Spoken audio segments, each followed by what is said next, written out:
Hey, good morning. I'm here with my shop foreman. Tyson, say hi. Hello.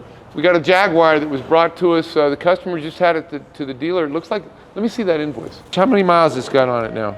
Right now it's got 112, 121. Got 112,000 miles on it. Okay, so it's had 4,000 miles on it in not quite a year. When they had it at the dealer, they said, test drove feels like rear drive shaft is vibrating. Ran on the hoist for obvious damage and things out of round. Found slight play run out in rear drive shaft assembly. Replaced, installed new rear drive shaft. After new drive shaft installed, vibration is still present. Oops. I call that hunting with a shotgun, not hunting with a rifle. Ran on hoist again. Left rear axle shaft has more run out than the right side. Removed and replaced left rear axle shaft. Retest drove after. Client test drove and verified thumping noise that was heard prior is gone now. Okay, and then we'll fire it up. Let's see what's going on back here, Tyson.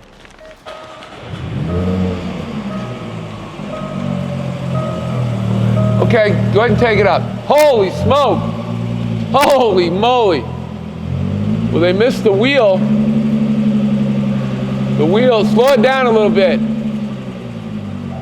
Look at that. Okay, well, they definitely need a new wheel. I can put my hand on that drive shaft. I mean, look at how that drive shaft is going up and down here. So I don't know, did they hit something again?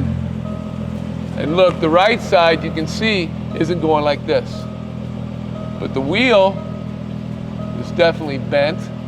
But you see how that shaft it's turning is level, it's not going, but look at this one.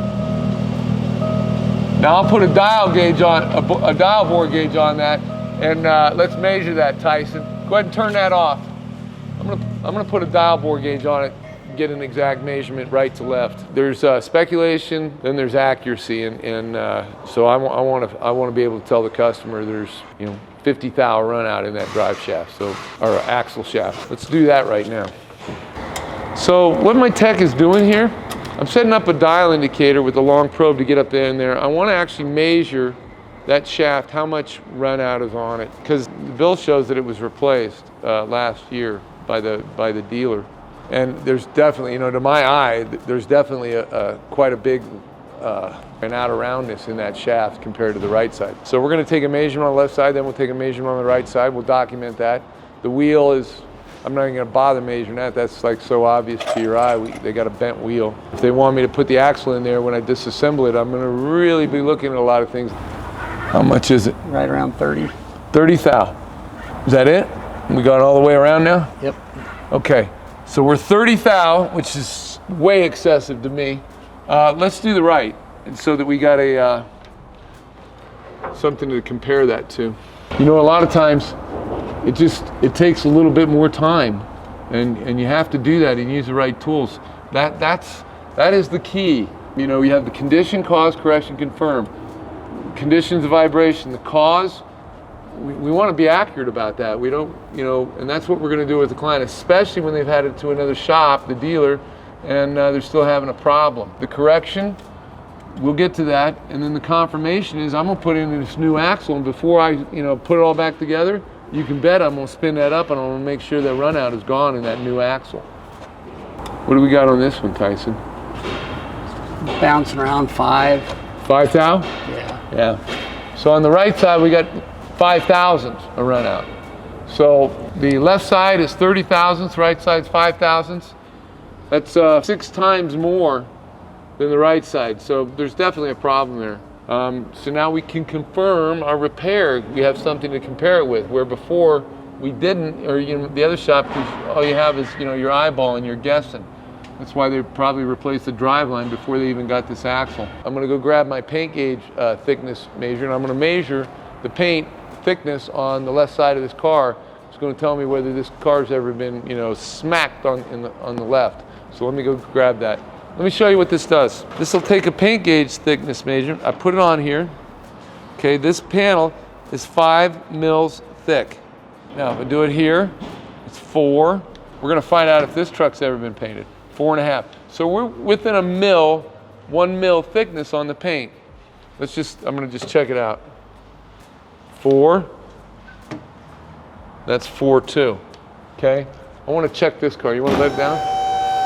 This is just kind of a quick way because a guy will not paint a car like a robot. They'll add more paint to it than it's needed. So let's kind of see where this is at. 4.5, that's about what I would expect to see on there. 5, I don't think the car has been painted. 4, usually if it's been painted and had Bondo on it, that fender would be like 15 mil thick or something like that. So I'm basically seeing where the whole car is at. And you know, we're all about 5, 5.5. See, this is 2 mil in here. I'm gonna go with, I don't believe that the rear end has been in a wreck. But anyway, that's a nice tool. I do used car inspections, and I use this on every used car, and I just, you know, check all the panels, and if I get one panel that's way off or a couple panels, that's a dead indicator the car's been in a wreck and it's had some repaint done on it. It's a cool little tool. All right, we're gonna go call the customer. Hey, Donald. No, this would be Dave. Not good news if I'm getting a call from you. You got that right. It would be whenever the head surgeon has to call the patient, you know it's probably not a good thing. Talk to me about your car a little bit. I'm grabbing the invoice out of your car from the dealer. I reviewed it a little bit, and it looked like you've only got about 4,000 miles on it since it was done. So I ran the car up on the lift. The first thing I noticed is your left rear wheel, it's got a 1/2 inch out of round to it. I mean, it looks like something, you've whacked something super good. A pothole maybe, the rim is bent. So that's the first thing. But I also noticed, and I took a measurement on it, there's 30 thousandths out around, 0.030 out around on the left rear axle. Now, according to their notes here, or the invoice that I'm looking at from the dealer, they replaced that axle for you last year. And they also replaced the driveline. And according to their notes, they replaced the driveline first. That didn't fix it. And then they replaced that left rear axle. And then you went for a drive. Client test drove and verified thumping noise that heard prior is now gone. Was it gone? I took it in for a thumping noise, and I'm not a mechanic. I'd have to get my son-in-law on the phone. My understanding is they replaced the same part, and that thumping went away. But they didn't tell me that until they had already spent a lot more money replacing a bunch of other things. Then apparently there was this new vibration noise. You've got a vibration in it now. Do you have the thumping noise? When I originally took it to the Jag dealer, it was for a thumping noise. Okay, but now you brought it to us for the vibration that they said they couldn't fix at the end. Okay. They fixed the original noise because then all of a sudden it had this vibration that I had not felt when I took it there. So, I like to hunt with a rifle, not a shotgun. So here's my story. You get a water bill, and the water bill's like, oh my gosh, it's 3 times more. And you're like, what's the deal here? So you call a plumber, and the plumber comes out to your house, and he sees a leaking faucet. And the plumber looks at all the rest of your stuff, and he says, well, ma'am, I don't know what to tell you. I've got an obvious drip out of that kitchen faucet. Let's take care of that. So he takes care of that, checks everything else, and he goes out and he looks at the meter down in the yard, the water meter, and the dang thing is still spinning. So now, did the plumber do the wrong thing because he replaced the leaking faucet in the kitchen? What I'm saying is he had to do that first before he could diagnose that he's got a main line leaking into the house. Now I know you're like, why is he telling me this story? Because I'm thinking that they missed the wheel that was bent. Okay. I think they just missed that. I mean, I don't believe the car's ever been wrecked. You don't know that, right? I'm not aware it has. And, Yeah. and they asked me if I hit something, and I said, well, I hit a couple nasty potholes, Yeah. but I haven't had any accidents. Yeah, They and said, you- well, that can't be the problem. And Utah, I mean, we have to be the world leader in potholes around here. We manufacture them. I mean, some of them are like, they will just wreck your car and you're like, oh my gosh. But your left rear wheel, both your rear wheels are bent, but your left rear is like severely. If you wanted to jump down here, I could, it's up on the rack, I could show you. What I'm saying is, I want to replace the leaking faucet, which is your rim. I want to do the obvious thing first. I do have that left rear axle that they say on their bill they've replaced, and it's got run out on it. I mean, quite a bit. The right side only has 5 thousandths of an inch, 0.005. The left rear axle has 30 thousandths, 0.030. So it's like 6 times more run out.